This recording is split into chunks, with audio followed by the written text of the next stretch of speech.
घुंघुटा उठाव तनी दुनिया हो।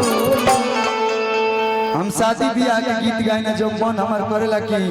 ना कुछ अच्छा बढ़िया बढ़िया चीज गावे को तो हमने के माई बहन चाची लोग जोन गावेला लोग ओकरे के हम अपना अंदाज में कैसेट के माध्यम से सॉरी कैसेट तो हमने के यूट्यूब के माध्यम से हम छोड़ दिला। जैसे साली जी सहारा कर आए हैं कि तनी दे दो तनी दे दो ये साली सहारा करो तनी दे दो गरमी में चॉकलेट लगेलू चॉकलेट लगे चॉकलेट मतलब क्या dairy milk Kit Kat 5 star की गरमी में आयो चॉकलेट लगेलू चॉकलेट लगेलू भर पेट लगेलू तनी दे दो तई कह तरी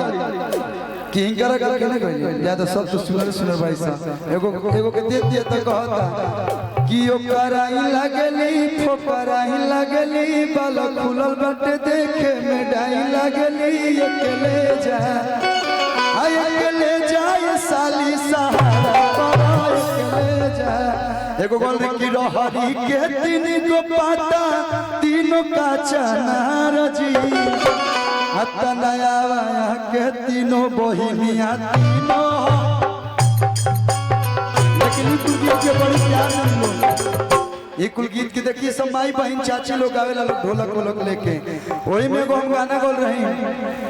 कि हड़ बड़ कनिया चले अच्छा बिया बिया हमारा गुड्डू चाचा साथे बोल रहे हैं कैसे में कलुआ के बिया आगे तुमको नहीं तो ये हमारे चाची कहते हैं सॉरी ये हमारे चाचा जी दुल्हा बने थे और ये दुल्हन बन रही अब रियल लाइफ आ जाता है तो मैं गाना रहे जब बारात आवेला तो हमने माई बहन चाची लोग आवेला कि भरी भरी ना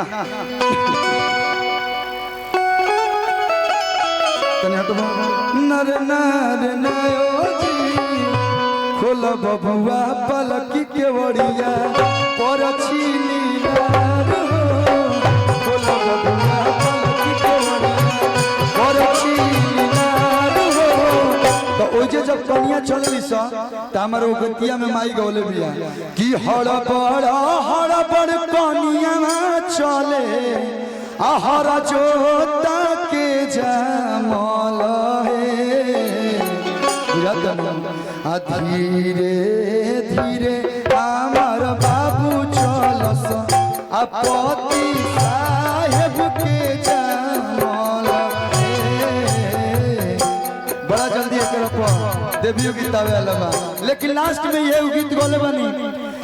कि घुंघुटा उठाव तनी धनिया हो धरती के चांद देख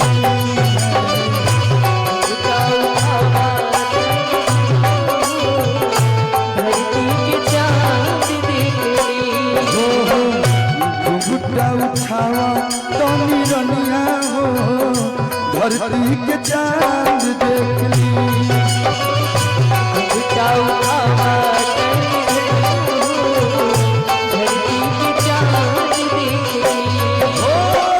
धीर धारी नाई रोजा धीर धारी ना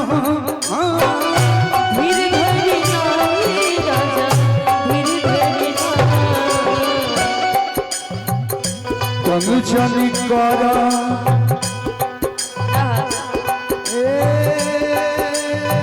धनिया हो तंग जनी कर ऐसे धनिया हो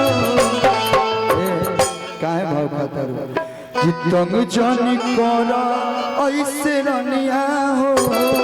अरे उठाव घुंघुटा चांद देखली